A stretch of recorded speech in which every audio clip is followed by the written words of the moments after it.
Okay, so after nyo pong marinig itong sasabihin ko, very serious po itong topic po natin this afternoon. Ito po ay may kinalaman sa Great Tribulation. The Great Tribulation is something na talagang siningle out ng Biblia. Okay? Futuristic siyang mangyayari, tapos siningle out pa katulad ng Antichrist at ng false prophet. Pero siyempre, mas matingkad yung Antichrist saka yung false prophet at saka yung tribulation. Talagang, pag siningle out ng Bible, talagang inispesipiko pa niya, futuristic pa, ibig sabihin, somehow or somewhat, parang may excitement din po dito. Pero, sa paraang malungkot dahil, ang makaka-experience po nito ay yung mga na-left behind, yung mga naiwan. Okay, bigyan ko po kayo ng example. Nanood kayo ng mga gloom and doom movies, di ba? Yung mga movies na parang nakakatakot, di ba? Parang ganun po. Higit pa po doon. Yung nasa litratong yan na mga nakikita natin, doom and gloom, wala po yan. Hindi po siya, kasi meron pong verse sa Bible. Ito po, mga Bibles po ninyo please. Let me put my Bible here for a while. Binigyang espesipiko ng Biblia at saka binigyan diin na ito ay darating, no? Ito ay makikita po natin sa Matthew chapter 24. Alam naman natin ito po ay tribulation verse. Para po ito sa tribulation.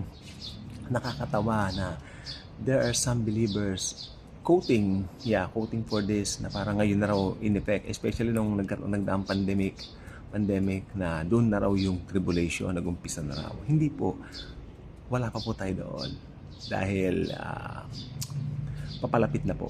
Dahil nandito pa mga Kristiyano, hindi pa po nagra-rapture. Okay? So, tingnan po natin. Isang verse lang po tayo eh. Matthew chapter 24 verse 21. Okay? Matthew chapter 24 verse 21. Okay, ito po siya.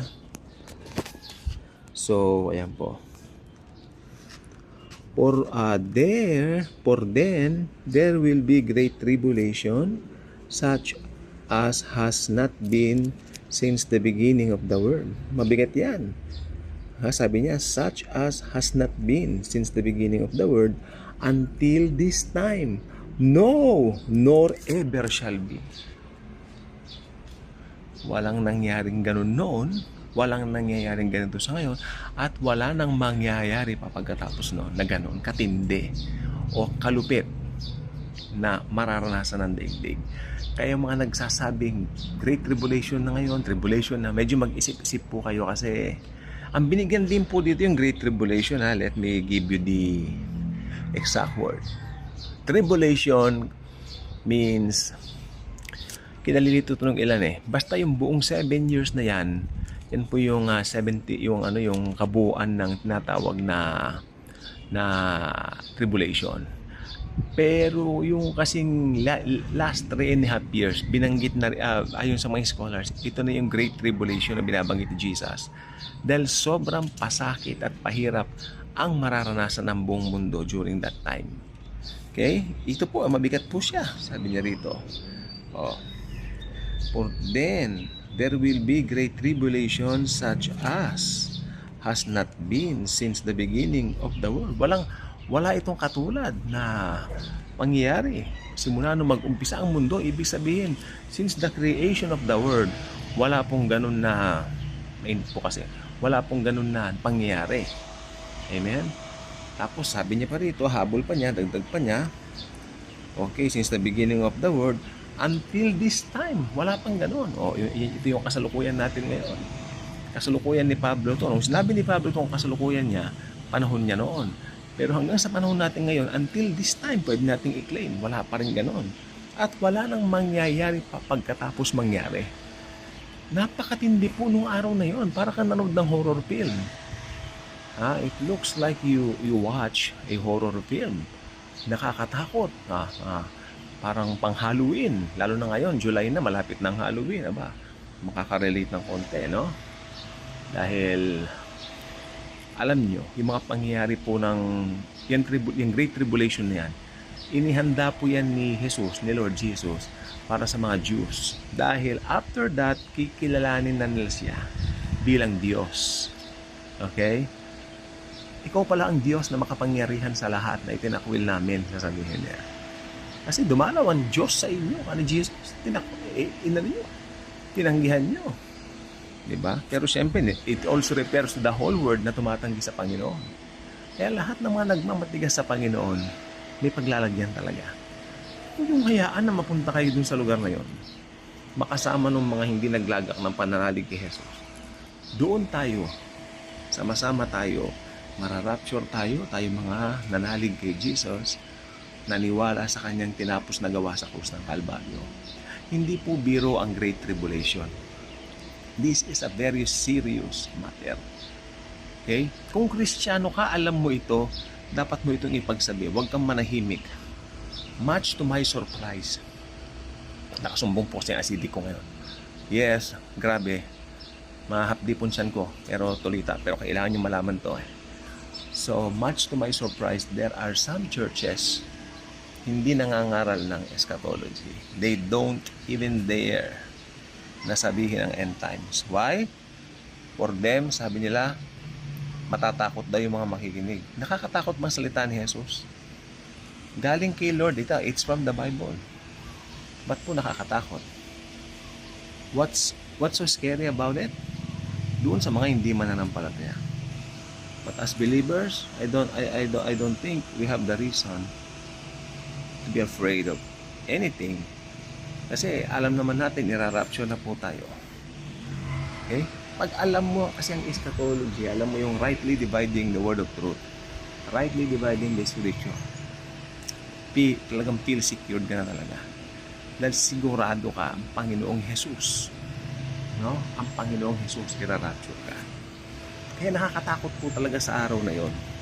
Tapos nandiyan po yung mga lindol, nuclear war, nakabi-kabila. Mangyayari po yan, totoo po yun. Okay? Dahil ang katotohanan po ng Great Tribulation ay nakatakda na po. Ayan Mateo 24:21. Alam niyo pa, binabasa niyo itong, dati po nung hindi pa ako malalim sa grace kami. Binabasa ko to, kala ko nung panahon natin. Pero not until na pag-aralan natin, siyempre, nabuksan din po tayo. Merong rightly dividing the word of truth. Alam natin kung yung konteksto kasi ng Bible, alam natin dapat sino bang kausap, kanino ba isinulat. Napakahalaga po nun. While dito po sa New Testament, ito po kasi, actually yung sinasabi ni Jesus itong mga nandito sa Matthew 24, under the New Covenant po siya under pa rin po siya ng Old Covenant nung nandito siya sa lupa Kasi the New Covenant started when he shouted, "It is finished" sa cross. Noon namatay po siya. Noon lang po. Amen? Kaya pag sinabi mong kaharian ng Kingdom of God, yan, pag pinipreach niya yung Kingdom of God, talagang pinatutungkulan niya mga Hudyo. Amen? So tayo mga hintil, meron pong nireveal sa atin na very special. Ito po yung rapture of the church. Anytime, papunta na po yan. No? Papaitaas na po tayo, papailan lang na tayo, you will meet Jesus for the very first time. So napakaganda po ng blessed hope. Ay yung blessed assurance. Ano yung blessed assurance? Anong kaibahan ng blessed hope sa blessed assurance? Yung blessed assurance, talagang assurance mo na save ka na. Save tayo because sa ginawa ni Jesus sa cross. Ngayon, ito naman, blessed hope. Ito yung rapture. This is the day of the rapture. We will meet Jesus for the first time. Diyan sa kalangitan. Nakasuspend siya. Okay? Sapagkat tatapak pa lang ang paa ng Panginoon dito for the second time sa kanyang second coming, diyan sa Bundok Olivo, Mount of Olives. Okay? So itandaan niyo po yan. Kaya ang Great Tribulation po, hindi po yan biro. Napakaseryosong bagay po niyan para sabihin ninyo na nagsimula na, sabi ninyo, ang tribulation. No. Napakaganda pa ng panahon ngayon para sabihin natin Great Tribulation. Of course not. Hindi po. Hindi pa po. Okay?